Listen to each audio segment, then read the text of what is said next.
गोळीबार झाला तेव्हा केंद्र सरकारने महाराष्ट्र आणि गुजरात अलग केला, पण मुंबईचा वाद तसाच होता. मुंबई भेटली का नाही.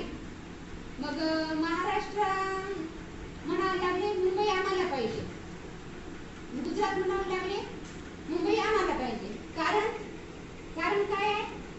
कारण मुंबईमध्ये जास्त उद्योगधंदे, जडणघडण, खूप मोठ्या संस्था, कारखाने हे होते. त्यामुळे ते म्हणायला लागले आम्हाला मुंबई पाहिजे. गुजरात म्हणायला लागले आम्हाला मुंबई पाहिजे.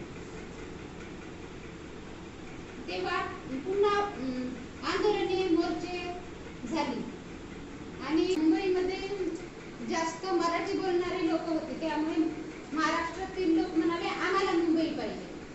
गुजरात लोक म्हणायला लागले आम्ही त्या मुंबईची जडणघडण केली, आम्हाला पाहिजे. हा वाद पुन्हा पेटला आणि मग खूप आंदोलने, मोर्चे झाली. त्याच्यानंतर मराठी भाषिकांचा खूप वाद पेटल्यामुळे महाराष्ट्राला मुंबई देण्यात आली. त्यामध्ये किती हुतात्मे शहीद झाले? 105.